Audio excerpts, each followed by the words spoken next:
او دا شان چې بل مکروه دي ويكره ان يتنفل بعد الفجر حتى تطلع الشمس وبعد العصر حتى تغرب. مکروه دي چې سړی د سبعی د مانځنه بعد د نور خطو پورې نفل کوي. سبعی جمع دی وکړه تنور خطو پورې نور نفل او نور منځ کول مکروه دي. او دا شان د مازیګر مونږ چې دی وکړه تر ماخامه پورې نور منځ کول مکروه دي. نبی علیه الصلاۃ والسلام د دینه منع کړی چې په دغه ټیم کې به تاسو منځونه نه کوئ. البته سار منځ د کړه دی نور خطو پورې پدې کې یو سړی قضایي منځ راګرځي فواید اجازه دی ورته. سړی سجده تلاوت کوي کولی شي، سړی د جنازې منځ کوي کولی شي، دا ورته روا دي. او یا د ماخام مازیګر منځ کړه تر ماخامه پورې دا پکې کولی شي. نو ګورې ټیمونه 15 ټیمونه مکروه ګرځیدل. یو خو نور پریوتل، نور راختل، نور چې درمیان د ورځې کې شي. په دې وخت کې سجده تلاوت مونږ د جنازې او عام مونږونه ټول مکروه شو. او بل چې نور سبای مونږ دی وکړه نور خطو پورې دا ډیر ټیم دی. د مازیګر مونږ دی وکړه تر ماخامه دا ډیر ټیم دی.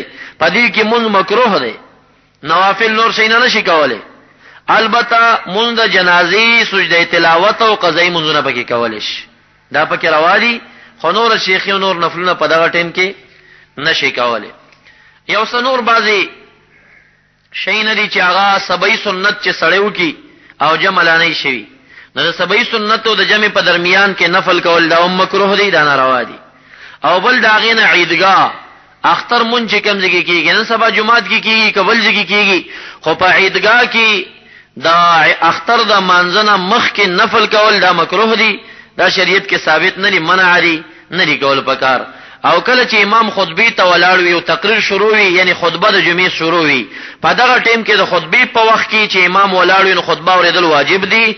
زمنګ په مذهب کې نه دي کول پکار. سړی ته چې رادن نشي او د نفل شروع کې نفل دي په دغه ټیم کې نه کوي. دا یو څو وختونه مکروه شو.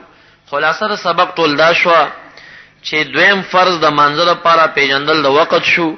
وختونه درې قسمه شو چې وخت فرضي، وقت مستحب او بهتر او وقت مکروه. فرضی وختونه دا 15 وختونه شو. د سبعی وخت چې کم دی دغه خور ور سپینواله چې پرې کنارو د اسمان کې نور خطو پاړخ راشي د دینه شروع شي تر څو نور خطو پوري. او د ماسپخین د زوال نه بعد شروع کیږي تر دې چې سورې د هر شي او چندې تورسیږي د جمهور مذهب او یا د چندې تورسیږي د امام صاحب په مذهب کې. او د مازیګر مون کله چې د ماسپخیم ټیم ختم شي مازیګر شروع دی، اخیری ټیمې نور پریوتل دي. او د ماخام اول ټیم نور چې پریوزي، اخر ټیم شفق چې ډوب شي. شفق څه ته ویل کیږي؟ امام صاحب سپینواله لري چې هغه ډوب شي، او یاران وایي چې دا سورواله لري چې د سپینوالي نه مخکې را پیدا کیږي هغه ډوب شي.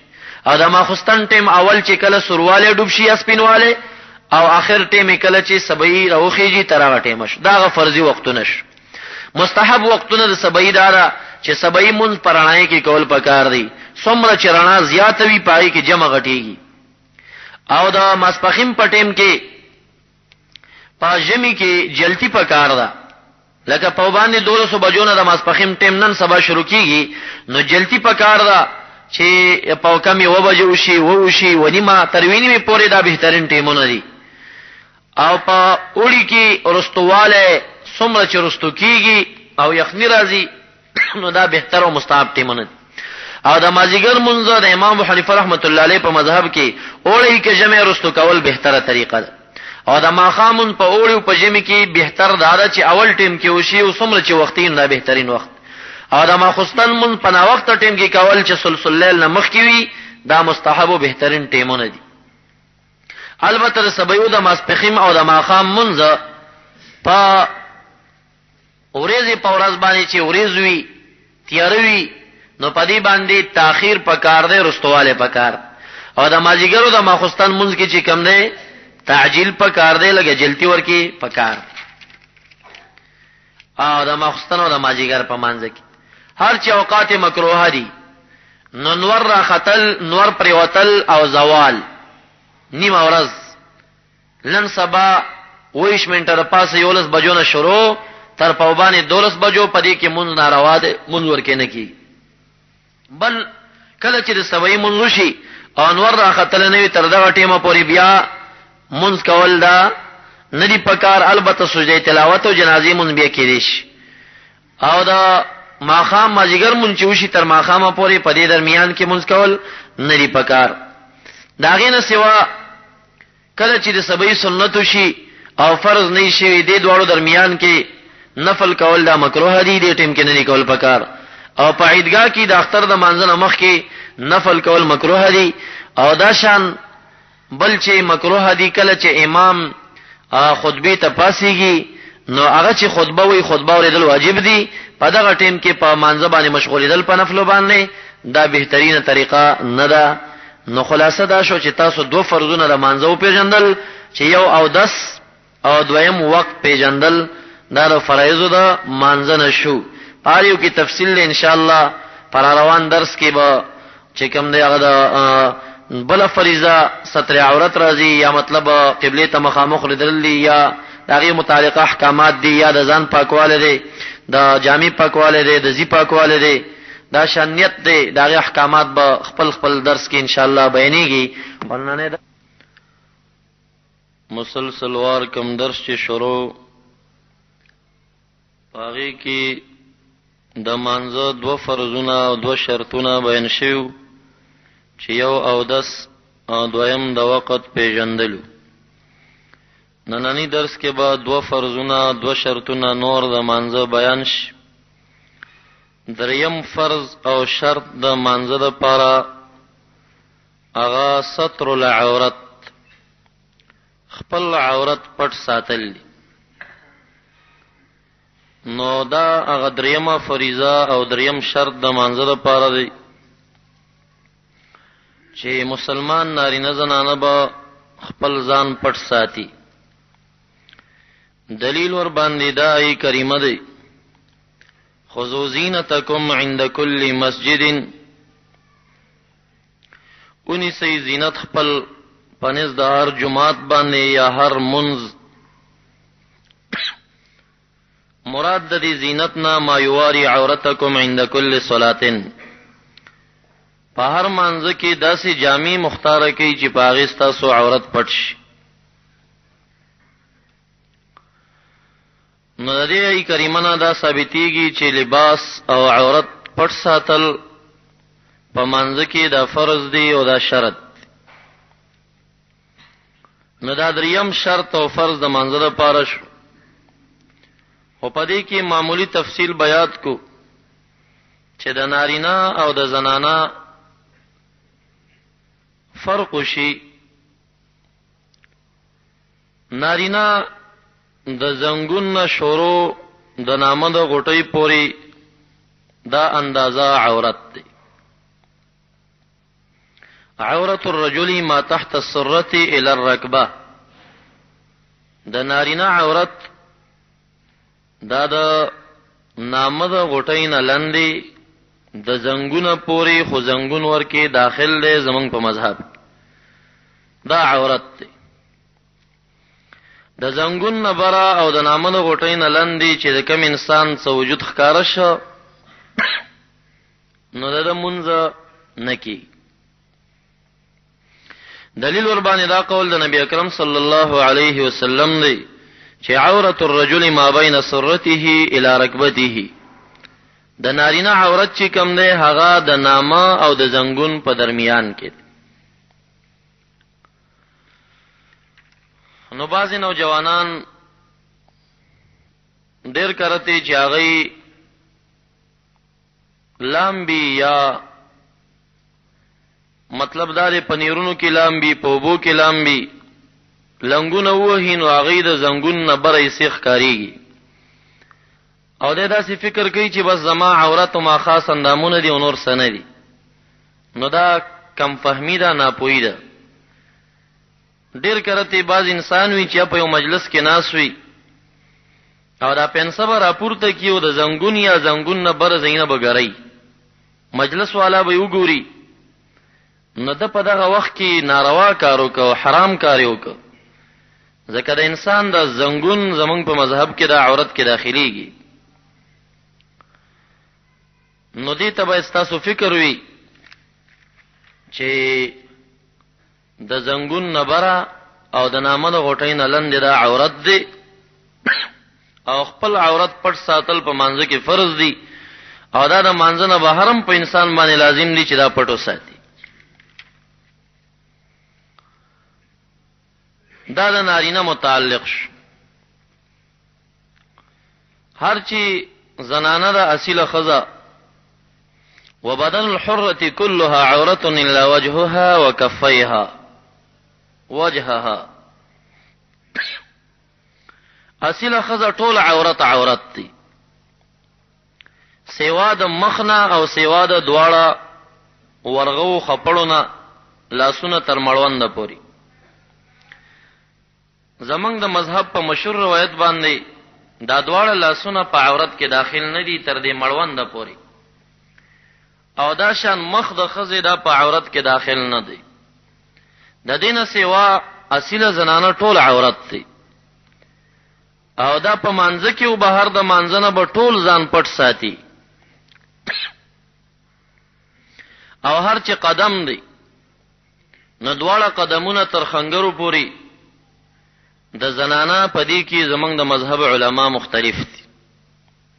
بعض علما وایي چې ان القدم عوره، قدم عورت دی دا قدم بم پټ ساتي او بعض وایي چې انها ليست بعورت وهو الاصح دا قدم عورت نه دی. راجح قول دغه دی.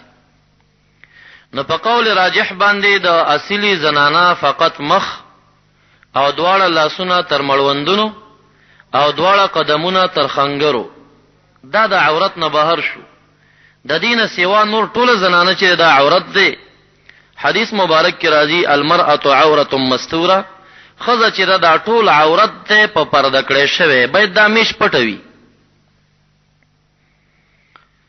نن سبا نارینه خود سناتو د خپل عورت خیال ساتي، خاص کر مانځه کې خود نامن لندې د زنګون نه بر سګنلو سي، خو په عام اوقاتو کې د دې خیال نه ساتل کیږي لکه نوجوانان لمبلو کې یا په داسې سخی کوي یا داسې لوبو کې یا کله مجلس کې ناس وی پیسې را پورته کی زنګون ښکار شي زنګون نه برانو ناجیز کاری کړی دی.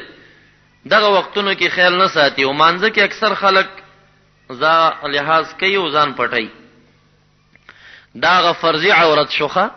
د دینه سیوا زیات لباس کول لکه قمیص مثلا سنت دی، زوائد دا د نبی علیہ السلام عادتو، لنګ د محبوب علیہ السلام طریقه او قمیص دا پرتوک چې کم دی دي کې علما مختلف دي. ابن قیم په دې باندې قائل دي چې پرتوک نبی علیہ السلام اغوسته دي، خو اکثر علما دا وایي چې اغوسته نه دي. خو یو بازار ته لاړو ابي هريره رضی الله عنه فرمایي غلطه دا پرتوک خرڅیده نبی علیہ السلام په 4 درهم باندې واخیسته او دا ډېر خوخ ک. نو دا داسې یو عمل له پرتوګ نبی علیہ السلام فرمایل چې دا استر دی، پدې کې د انسان عورت ډېر خپټیږي، خوخ کړي سیز دی، په خپل بازار کې اخسته دی.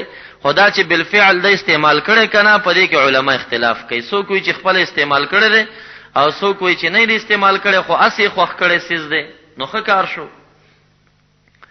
یا صادر مثلا د نبی علیہ السلام په طریقې عادیو کې وا سنت زوائد دی، یا پټکې دی سنت دی، اغا برستو سنن او مستحباتو کې راشي. خو فرضی چې کم دی د نامن اخکتا د زنګون نبره دا د نارینه عورت شو دیږي کې کمزې لستی پاتې کیږي نو دې سړی مون نه کیږي د فرض پاتې شوی.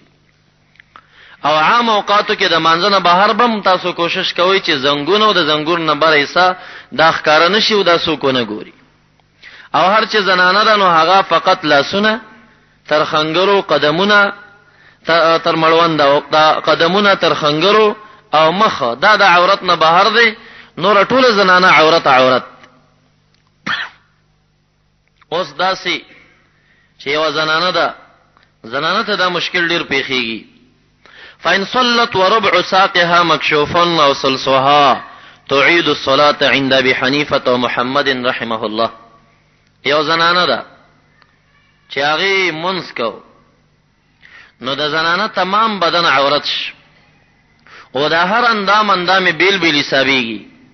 مثلا دا یو خپل دا بیل اندام دی، دا بل خپل بیل اندام دی، خېټه بیل اندام دی، شاب بیل اندام دی، سر بیل اندام دی، ویختان بیل اندام دی. دا هر یو بیل اندام دی. په دې هر اندام کې کده زنانا څلورم ایسا خکار شوا او یا پدریسو کې دریم ایسا خکار شوا تعید الصلاة عند ابي حنیفه امام ابو حنیفه رحمت الله علیه او داغه شاګرد خاص امام محمد رحمت الله علیه دا زنانه به منځ سر نه کوي دا منځ نه ده شوی په یو اندام کې مثلا په پونډای کې دا ټول خپتا سلور سیکړه دا پونډای او په سلورو یسو کې وای سخکار شو سلورما او یا درې سو کې درې مخکار شو نو د دې زنانه فرض ندی پوره شوی عورت لټ شوی دی د دې زنانه منځ نه کوي نو په پونډایو کې او په لاسونو کې یعنی مټو کې او یا په خېټه کې یا په شا کې دا خو اکثر نن سبا زنانه پټي هغه خارې زنانه چې هغه لباسونه بیکار لباسونه یې نو هغه ته دا مشکل شته خدای زمونږ استاد اکثر دا ساده پټان زنانه چې دي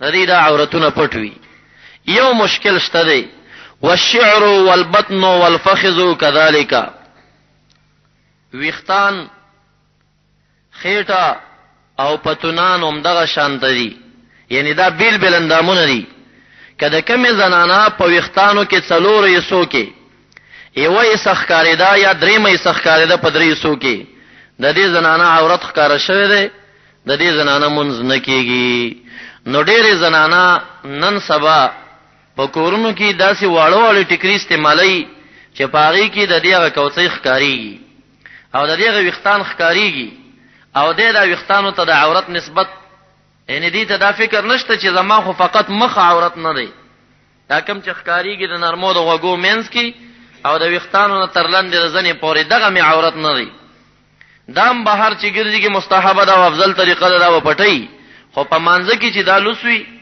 نو باک نشتا یا لاسونه یا قدمونه دي او د دینه سوا دا ټول عورت دی نو کمی زنانا چې په کورونو کې واړو واړو ټیکری استعمالي ته پکار دي چې خاص کر په مانځ کې درانده غټ غټ ټیکری چې د دې ویختان ښکار نشي او هر اندام کې ویختان وی ک سر وی ک سینه وی ک خېټه وی ک شاوی ک پتونان وی کار سوي د دې په څلورو یسو کې څلورمه عزت نخکار نشي ک څلورمه عزت نخکار شوانو د امام حنیفه رحمت الله علیه امام محمد رحمه الله په قول دغه زنانه مونږ نه کیږي تعید الصلاه د مونږ به سر نه کوي بیا کمی چې کړه دي او خاص کر د افغانستان یا دلتم بازي داسې زنانه دي چې هغه د گاج ټیکری استعمالي گاج ټیکره خو پیژنې کنه دا بازي پټکی تینا پسرې دغه دا گاج نو دا چې کم تور وی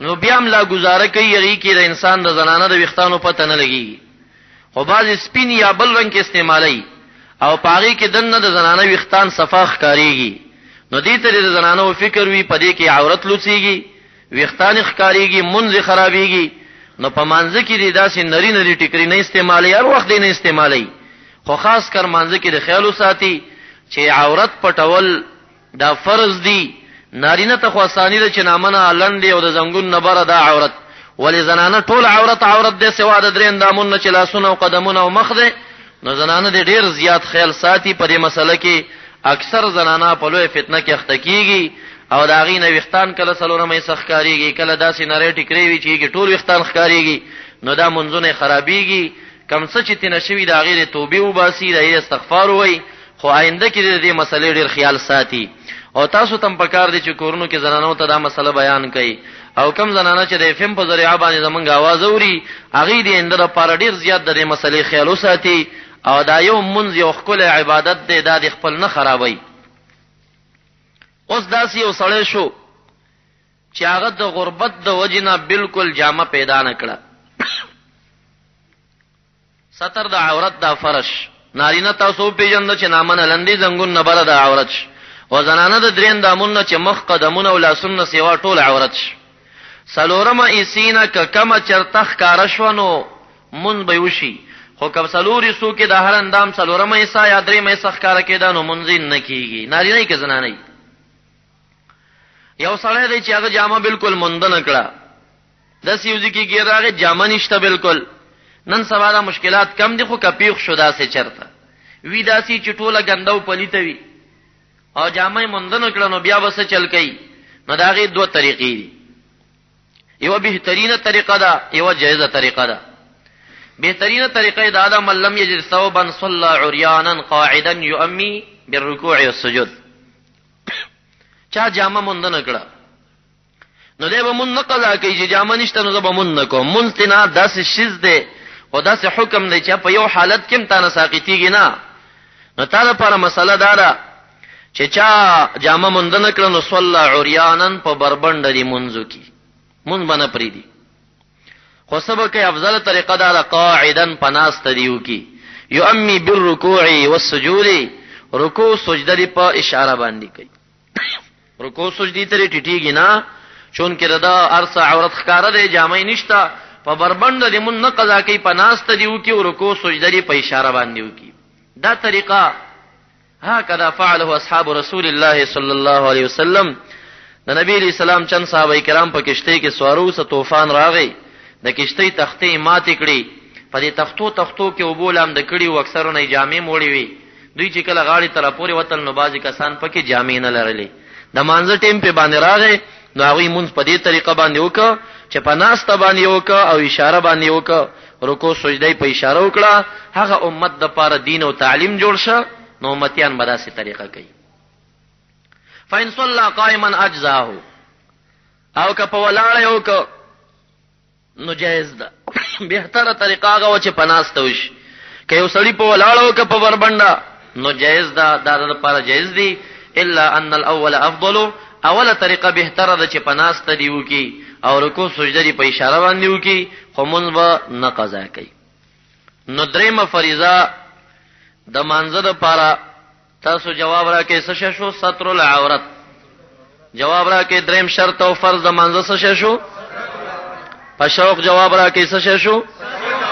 پټول د عورت. ستر العورت د نارینه عورت د زنګون نبره او د نامنه لندې د عورت فرضي عورت.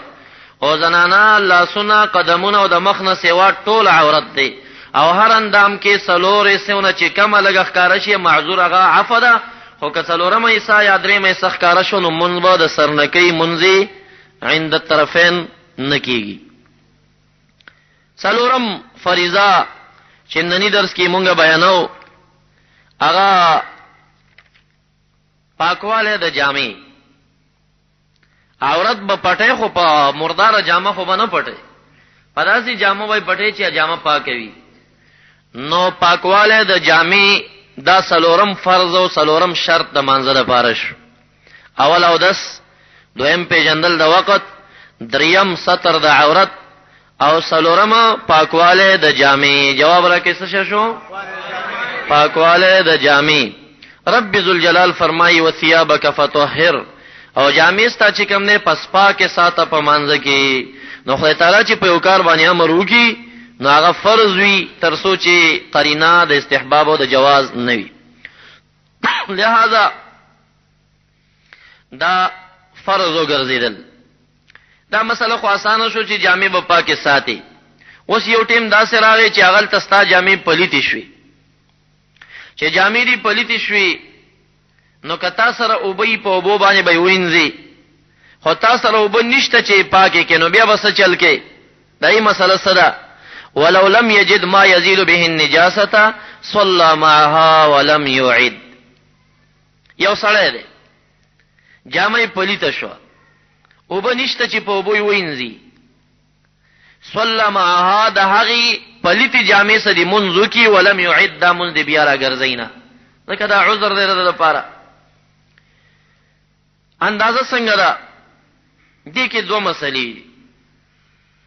یو خدا شو چې چرته جامه پاکه تا سره بل موجوده وا بیا خو په پلیده جامه کې ستا منځ کیږي نه بیا به پاکه واغوندي.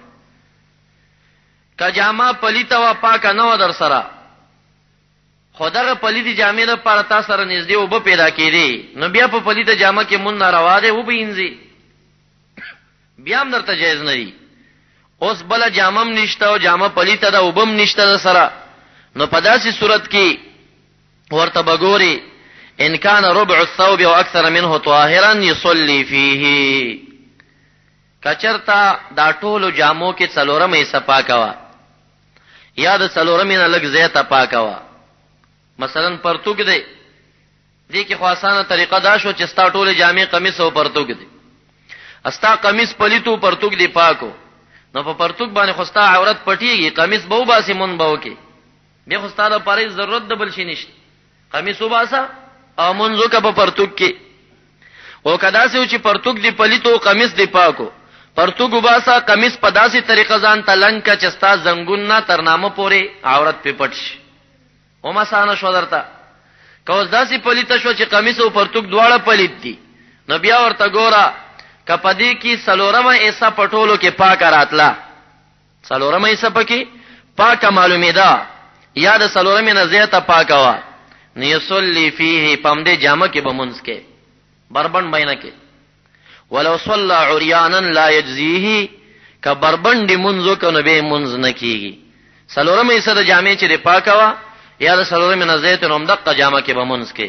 خو ما درته وی کې قمیص کې وا قمیص خلری کا که پرتوک کې واو قمیص دی پاکو نو قمیص ځان تلنکا قبل صادر دی لرا غزان تلنکا عورت په پټ کومن دیو کا خو کدا سي صورت چې ټوله پلیتا او بم نوی چې وینځي نو بیا که څلورمه ایسا یازیات پاکوا نوم دقه جامو کې بمونز کې په بربند باندې وای نه کې او کچا بربندو کې دامونځ نه کیږي دا د امام ابو حنیفه رحمت الله علیه هغه د امام محمد رحمت الله علیه قول او د امام ابو حنیفه رحمت الله علیه او امام یوسف رحمت الله علیه قول داري چې کچرتا سلورم ایسا یا زید داغینا پاک راتلا نو به په جامو کې منځ کوي او کله سلورم ایسینا لګه کما پاک راتلا نه امام محمد سی وایي چې بیا بم په جامو کې منځ کوي او امام ابو حنیفه رحمت الله علیه به دې سړی ته اختیار دی که سلورم ایسینا کما پاک او هغه پاک کنا پاک دغه اس پاک دنا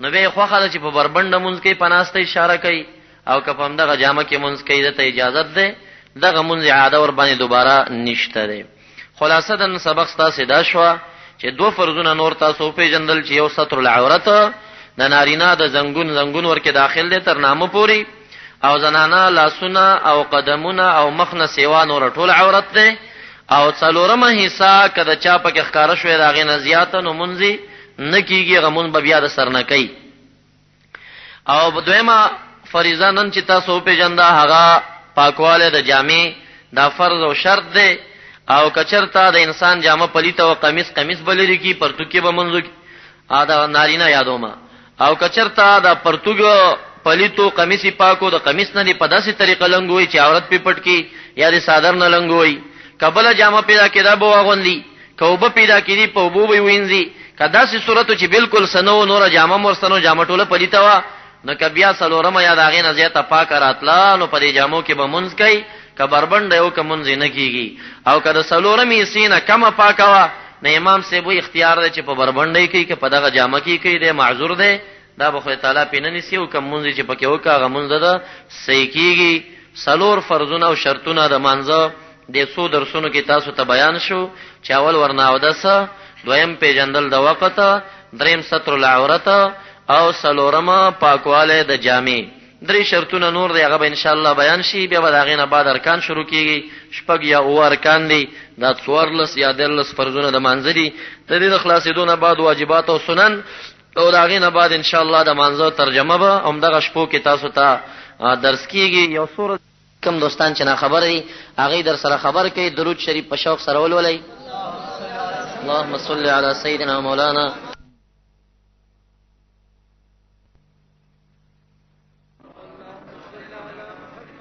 اللهم صل على سيدنا مولانا محمد وآله وبارك وسلم عليه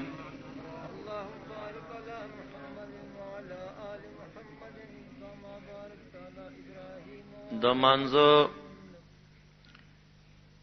د احکاماتو درس مسلسل وار شروع دی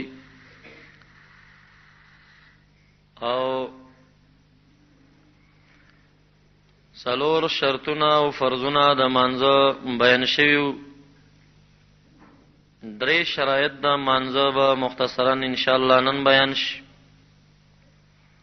او په ابتدا کې ما تاسو ته ویلو چې د منځو فرضونه په دوه قسمه دي یو شرطونه او دویم رکنونه شرطونه هغه فرضونه وو چې د منځنه بهرو او رکنونه هغه فرضونه چې په مانځه کې دننه وو. مانځنه بهر فرضونه چې شرطونه ورته وي دا اوه دي. څلور بیان شوي دي چې اودس کول دي او د هغې سره پاکواله د ځان هم شامل دي. ځان به دې پاک وي، په وجود به دې پلیتی نه وي، او دا پاکواله د ځان به د هر قسم نجاست نه وي چې نجاست حکمی بیا اودسي ده، او که نوره پلیتی د هغې نه به پاک وي. او دویم پیژندل د وقت، او دریم ستر العورت، عورت بخپل پټ ساتي کم چې مخکې درس کې بیان شوی. او څلورم پاکواله د جامد. پنځم شرط د مانځه دپاره هغه پاکواله د مکان دی، د ځي پاکواله. ته چې دا کم ځای کې خپل منځ کې نو دغه ځای کې به ګندګي او پلیتی نه وي. نن سبا اکثرا خلک مسجد کې منځ کې خاصم پاک دی، او د هغې نه سوا په کورونو کې چې بعضې کسان منځونه کوي کله ناکله یا نفلی سنن تهجد، نو هلته دې دا احتیاط ډېر زیات کوي. بعضې داسې درېګانې دي چې د هغې په بعضو طرفونو باندې ماشومانو هغه میتیازي یا څه شوي یا د غټانو څه هغه پلیت وي مثلا، او دی په بل اړخ باندې درېږي. نو د درې حکم دا دی چې دومره یو درې که د هغې یو طرف ته وخوځه او شړق دی ورکه، بل اړخ ورسره خوځېده، نو دا ټوله په یو حکم کې راځي بیا. او که داسې و چې د یو طرف په خوځولو باندې بل اړخ نه خوځېده، نو دا بیا هغه ځای چې کوم ځای پلیت دی هغه پلیت حسابېږي، او د هغې نه سوا نور ځایونه پاک حسابېږي. نو پاکواله د مکان، د ځي پاکواله دا پنځم شرط او فرض د مانځه دپاره شو.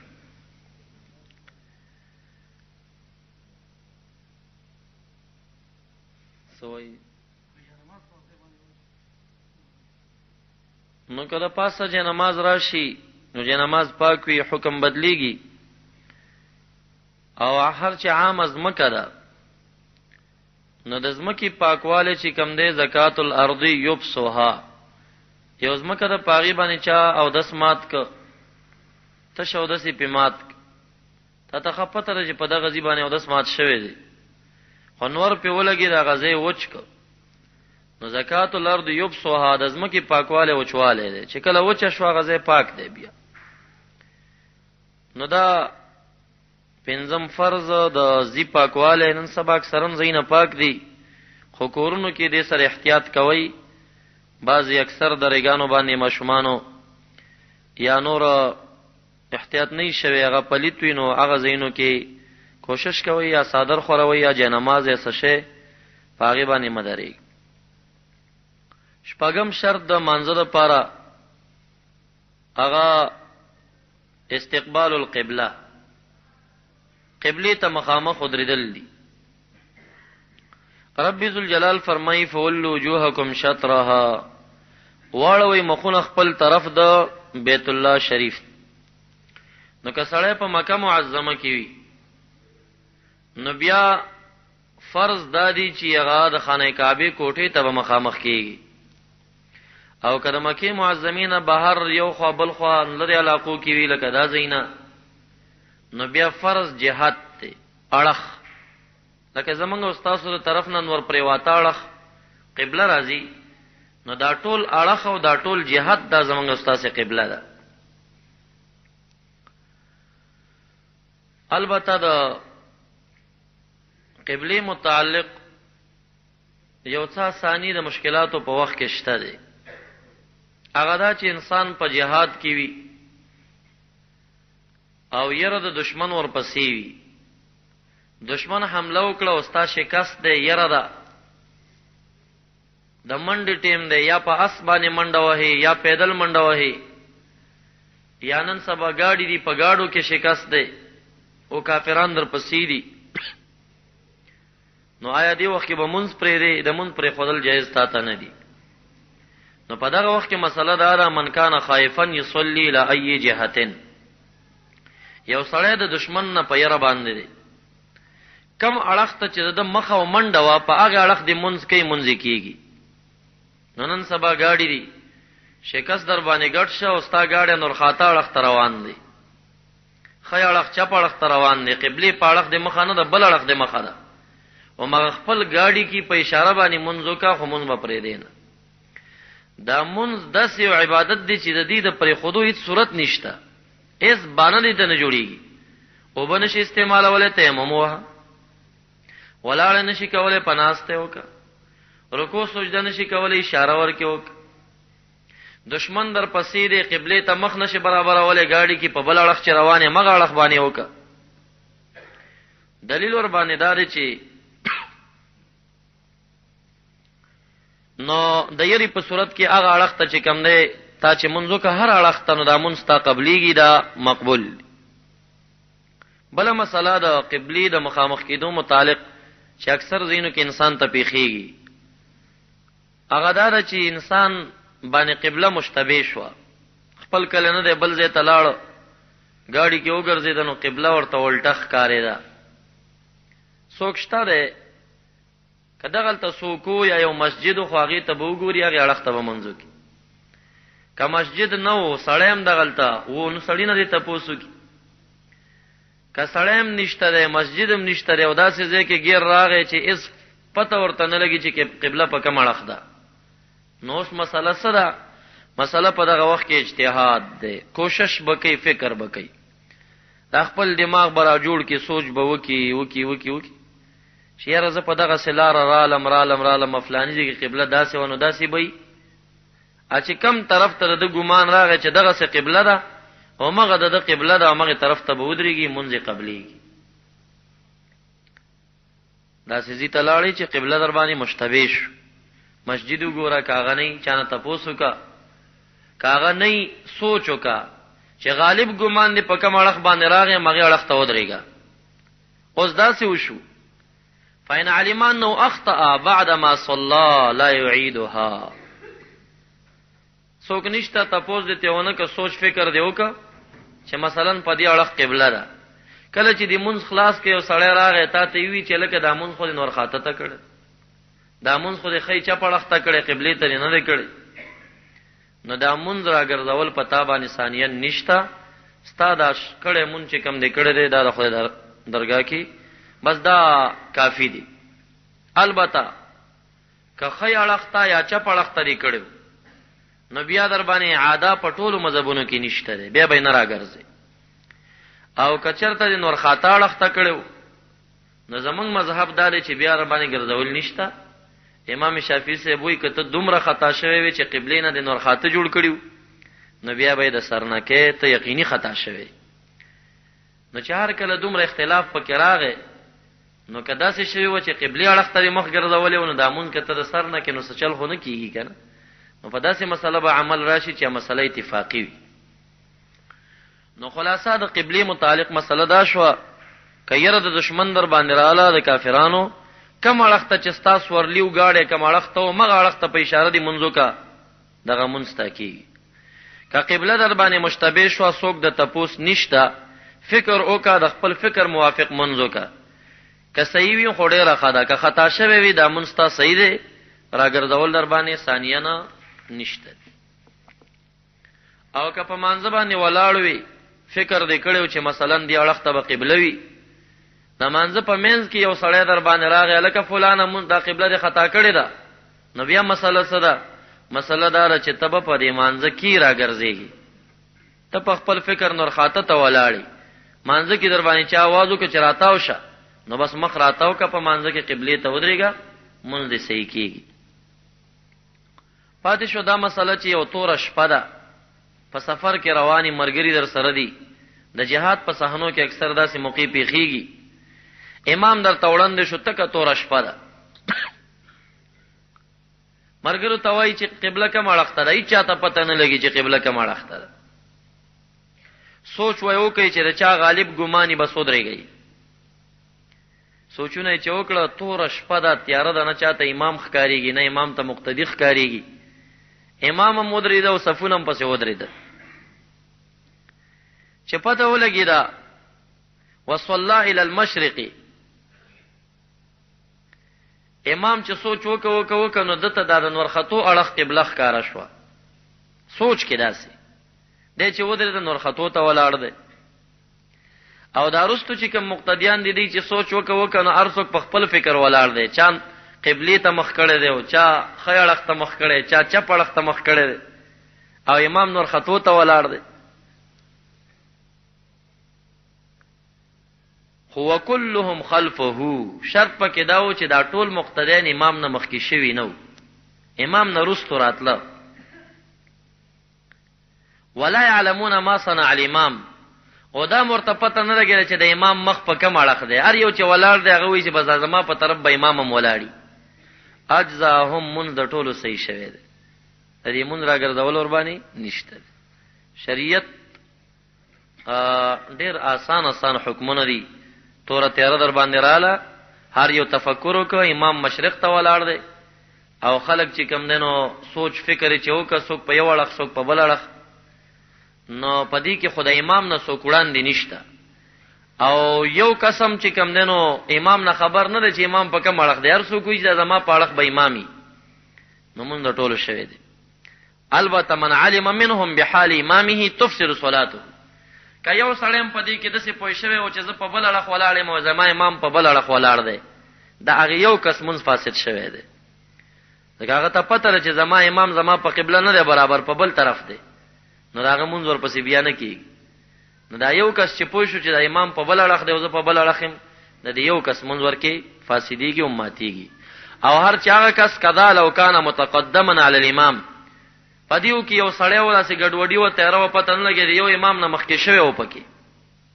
حاکم چې د امام نه مخکې شوی دا غي سړی منظم فاسد شوی دی د امام نه مخکې منځ نه کیږي او د حج په صحنو کې ډېر خلک دا سهوی کوي خاص کر د عرفات په میدان کې مونږ وکتل زرګونه حاجیان په مسجد نمرا یا نمیرا کې د آدم علی السلام کم بنیادی چې خیر عرفات کې چې نیم بهار دی نیم دنه دی دغه مسجد کې ډېر مخ کې خلق د امام نه ولاړی او چې څومره خلکو ته به مویل چې امام رستو دی بس وی قبليږي مونږ دلته راغلی دا برانه نه قبلي بدالن جواب یاد کړو نو د امام نه وړاندې مون نه کی نو مسله د قبلي متعلقه استقبال القبله د شپږم شرط او فرض د منځ لپاره شو چې قبلي ته مخامخ کیږي هغه طرف ته او دا شان چې کم سړی یره د دشمن لري کم اړخ ته چې د مخه په اړخ مون بنه قضا کوي مون دی په مغه اړخ باندې وکي مون دی قبليږي او صحیح دی او کچا باندې قبله مشتبه شو ته پوس سړی نو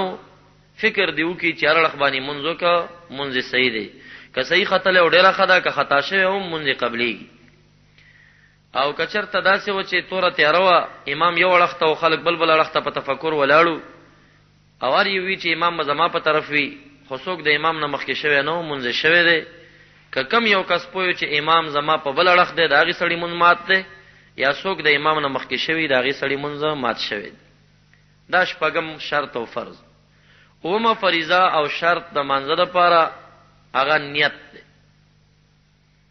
دا و شرطونه د منځ لپاره شو هغه فرضونه چې د منځ نه بهر دي خو شرط دا دی چې دغه نیت چې تکینو لا يفصل بینها و بین التحریما د تکبیری تحریما د الله اکبر او د دې نیت په درمیان کې به بل دسې کار ته نه کې چې هغه کار د منځ سره موافق نه وي دسې نه چې تا یو ځل نیت کړی دی بیا په لاره یو ګوټو بس کلی دي او یا دې روټۍ پکې خوړلې ده داسې عمل چې هغه عمل د منځ خلاف وي د نیت او د تکبیری تحریمه په منځ کې کړي کړو امخکینه نیت به استا قبول نه ته بل نیت کې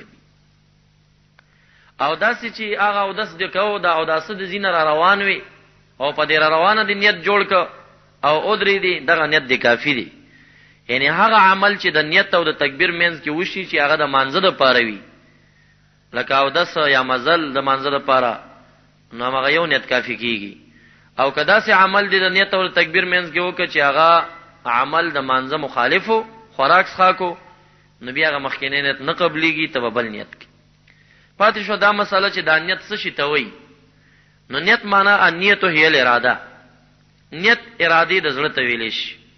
تا پزړه کې دا راوړه چې د ماخستن منځ ده مثلا او سلور رکعات ده او فرض ده او امام پسې کوم هم دغه نیت ده، دا کافی شو. البته په خله باندې یادول لکه دا مونږ او تاسو اکثر خلک په خله باندې نیت کوي، نو په خله باندې نیت فرض نه دی. کم چې فرضی نیت دی هغه د زړه نیت دی. کته په خله باندې سو ویل او زړه دی په بل ځای کې ګرځي د دکان سودا وا او په خله دی سو ویل، دا د خله نیت دی قبول نه دی. تا نه فرض پاتې شوی دی مونږ نه لشي. د زړه نیت به برابرې او د خله نیت چې ور سره بیا یو ځای شي نو ډیره خبر ده. پاتې شو د خله باندې نیت ویل، پدې کې څلورو مذهبونو کې اختلاف شته دي.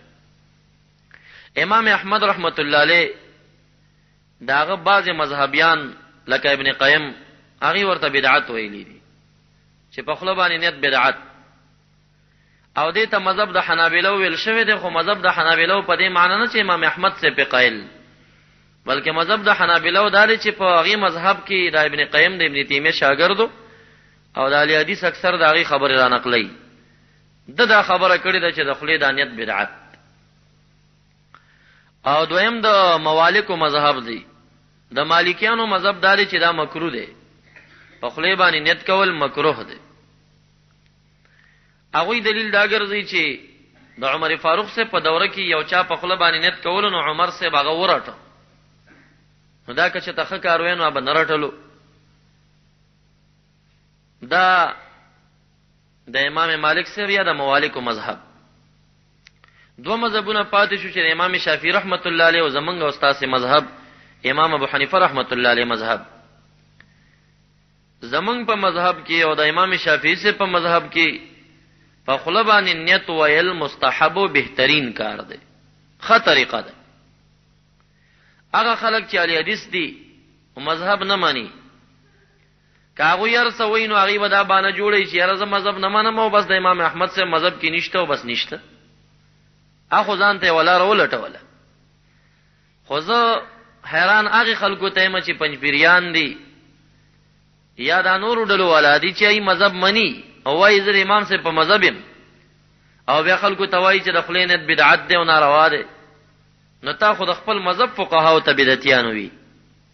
زمنګ د مذهب معتمد کتابونه نه مثال په تور باندې صاحب الهدایه هدایه اول جل په 91 صفحه باندې وایي ويحسن ذلك لاجتماع عزيمته.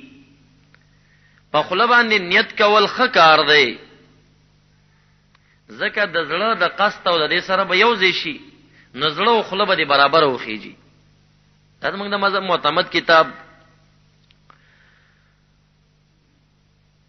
او بیا دا شانتا نور کتابونه لکه د هدايه شرح عینی بدر الدین عینی رحمت الله علیه ویلي چې دا مستحب او مستحسن او خولي طریقه ده.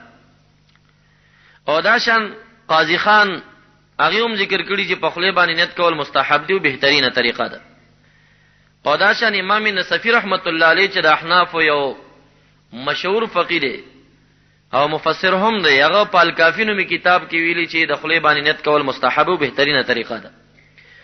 او دا شان امام زاهدی رحمت الله علیه په المجتبی کې هم دا ذکر کړی چې په خله باندې نیت کول بهترینه او مستحبه طریقه ده. وفي المنيا هو المختار. او په منیه کې ذکر دی چې دا کم فقها او دی تویلی چې په خله نیت مستحب ده زمنګ مذهب کې بهترین او غوره قول دغه ده. او دا شنو به جزم فی الغرر والتنویر. غرر او تنویر دو کتابونه زمنګ د مذهب د فقه دي. اغیم دی طرف ته زور ور کړی دی چې سړی په خله باندې نیتو کی او بیا وایي او هو مذهب الشافعیه. او یوازې زمنګ مذهب دا نه بلکې د امام شافعی رحمت الله علیه مذهب هم دا ده. امام شافعی رحمت الله علیه وایي چې په خله باندې چې کم ده نیتوش. البته یو نقطه نهایی ذکر کړی ده چې اما ذکر باللسان فعند الشافعی لا بد منه. په خله باندې نیت کول امام شافعي سے بوئی دا ضروری دي، خامخا په خله باندې نیت کې. نو لہذا دو مذهبونه په هغه اړه باندې شو، چا ورته مکروه ویل، چا وی چې بدعت، او دو مذهبونه په دې باندې شو چې دا بهترین او ښه طریقه ده.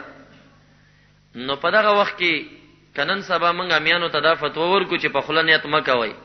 مثلا نزلونه خو یاسم ګډوډ دی او په خله به نیت نه کین او د دې یو مون بم قبول نشي. نو داسې خبره نن سبا مليانو ته نه د پکار چې امیانو ته وایي چې په خله نیت مکوا. د زړه نیت کوا، د زړه سره خله نیتم کوا چې دواړه یو ځش.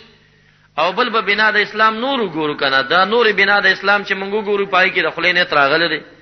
مثلا حدیثو کې راځي چې روزه کې سړی چې نیت کوي نو سبا وایي نویت لصوم غد من شهر رمضان، نیت کومه د سبا د ورځې د رمضان نه د روزي. نو دا د نویت لصوم غد من شهر رمضان یا په مختلفو الفاظو باندې په حدیث شریف کې د روزي هغه نیت راغلی په خله باندې. دا شان د حج متعلق چې سړی زینو هغه ته نیت پکار دی په خله باندې. څومره بنا د اسلام چې سړی ګوري نو پاغي کې په خله باندې روزه کې په حج کې د خلی هغه نیت راغلی دی، چا ورته بدعت نه دی ویلې. نو دا مون دی پاغي باندې قیاس شي کنه، منظم بهترینه بنا ده. نو پدې کې په خله باندې دې ته ناروا ویل یا صدا خبره نه ده. البته امام مالک سے مذهبیانو چې ویلي چې دا مکروه دي ځکه عمر فاروق سے به وسړی راټلو. نو دا غي جواب علامه عبدالحی لکنوی رحمت الله علیه په سعایه کې کړی دی، شرح د شرح قاعده. هغه وایي چې ان عمر رضی الله عنه انما زجر من جهر به لا على التلفظ مطلقا. عمر صاحب چې وسړی راټلو هغه سړی ډیر په زور چغي والی او په زور باندې د خلې نیت کول چې کم دي دا یو مذهب کې نشته ده. دا باز یامیان ډیر په چغه وای کنه، نیت می کړه او نیت کوم او نیت می کړه دی ماس خین او ماس پخین غړي وړي وای ورکی. نو دا په زور باندې ویل دا وای چې وقد نقل علی القاری الاجماع على ان الجهر بالنیه غیر مشروع. مولانا القاری رحمت الله علیه اجماع نقل کړي سلور مذهبونه په دې متفق دي چې په زور باندې نیت ویل چې کم دی دا جایز نه دی. نو عمر صاحب چې کم سړی راټلې ده هغه چغي والے په زور لګیاو زګی راټلو، او که سړی پټ وای نو هغه د عمر صاحب په دغه منع کې نه داخليږي. نو غوړه قول دا شو چې په خله باندې نیت کوي، خو د خله د نیت سره د زړه نیت هم برابر وای. البته ان كانت الصلاه نفلا يكفيه مطلق النیت، کچرته نفل او یا سنت منځو نو مطلق نیت ورته کافی دی. زړه کې درا واستای په خله باندې ویل چې سلور رکعاته منځ کوم مطلق دی ویل، کدی وی سنت کوم ښه خبره ده، کدی سی وی سلور رکعاته کوم هم کافی ده، کدی سی وی چې نفل کوم ښه خبره ده، کدی سی وی چې بس سلور رکعاته کوم کافی ده، دو رکعاته کوم کافی ده. او البته وان كانت فرضا فلا بد من تعین فرضنا، کفرض منځو نو بیا پکې لازمه خبره ده، واجب او ضروری ده چې خامخابته هغه ټیم به پکې یادې چې مثلا د ماسپخیم یا ځل کې به یادې او یا که په خله باندې دی ویل خبره ده، او یا د مطلب د ماخستن یا د سبعی هغه ټیم به پکې بیلې. وان کان مقتدیا بغیره ينوي الصلاه ومتابعته، که وسړی بل پس اقتدا کوي مقتدی دی لکه تاسو موږ پس درېږئ نو بیا په د باندې لازم دی چې د امام د متابعت نیت به هم کوي. دی وزل کې داوی چې اقتدا د امام پسې کومه ځان تخپل نه مولاړ، ځکه چې د امام هغه هر کار چې کم دی د لپاره کافی کیږي. د امام قرأت او کله امام مون خرابېږي د مون ور سره خرابېږي نو دی به د امام متابعت په ځان لازمي، او دی به وای پزړه کې بدا سره ولی چې زما اقتدا د امام پسې ده، او که په خله باندې وای چې اقتدا مې په دې حاضر امام پسې خبره ده، مستحبه طریقه ده، بهترینه طریقه ده. په دې مسله کې څوک تاسو ته شکونه نه اچي چې او دا رسول الله مبارک په خله په دغه طریقه نه دی کړی او فلان دا مستحبه کار وی چې یا نبی اسلام یو ځل دو ځل کړی وی نوري نه وی کړی، او یا هغه کار وی چې هغه د دین مشرانو خ غنلې وی. د دین مشران د فقه د لوی کتابونو حواله مې تدر کړی، دا بهترین فقها سلف امت د ټولو د خلې نیت خ غنلې دی. وی ته پته لګیدا چې د عوام دي چې کم دینو کدا خله د زړه سره یو ځای نه کینو دا به ګډوډیږي پدې کې، نو په خله باندې نیت ښه طریقه ده او بهترینه طریقه ده، خو د زړه نیت ضروری دی او نیت اصل کې قصد القلب د زړه قصد ته ویلې شي. دا اومه فریضه وه. اجمالا بیا یاد کوي چې اوه شرطونه د مانځه دپاره شو. اول شرط د مانځه دپاره هغه اودس، د اوداسه دپاره 4 فرضونه، 8 سنن مستحبات، او دا شان د هغې دپاره قایم مقام تیمم د هغې احکامات، او دا شان غسل د هغې فرایض سنن. دا مخکې درسونو کې تاسو ته بیان شوي دي او په هغې باندې کیسټونه هم ډک شوي دي. کم حضرات چې د FM په ذریعه باندې زمونږ اواز اوري که هغې اول خو زمونږ د الاحناف رجسټریشن نه زاړه درسونه هم ټیم په ټیم باندې همدغه د ماخوستن په نشریاتو کې او کله ناکله د سهار په نشریاتو کې نشریږي، هغې د دې نه استفاده کوي. که چاته یاد نه وي بار بار نشریږي، بیا دې یادوي. او که کم حضرات هغې وایي چې زمونږ کیسټ په کار دی، نو د المدرسة دارالاحناف گنج خناباد نمبر 4 مسجد صدیق اکبر موږ سره د رابطه وکړي، نو کیسټ به انشاءالله هغې ته میلاو شي او په کورونو کې د دې نه استفاده لري کوي. او دویمه فریضه چې کومه ده هغه د وخت پیژندلو، او دریمه ستر العورت، د نارینه او د زنانه عورت، هغې کې تفصیل مخکینی درس کې شوی دی. او څلورمه پاکواله د جامې، او پنځم پاکواله د مکان او د ځای، او شپږم استقبال القبله، قبلې ته مخامخ ودرېدل، او اوم نیت کول. دا اوه هغه فرضونه وو چې د مانځه نه بهر وو، یعنی شرطونه وو. او پاتې شو شپږ یا اوه رکنونه دي چې هغه هم فرض دي، په مانځه کې دننه دي. هغه به انشاءالله پر روان درسونو کې تاسو ته هغه نشریږي او د هغې وضاحت به انشاءالله تاسو ته په خپلو درسونو کې کیږي. درود شریف په شوق سره ولولئ.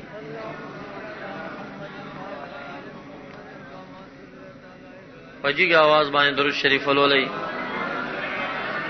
اللهم صل على سيدنا مولانا محمد وآله وبارك وسلم عليه.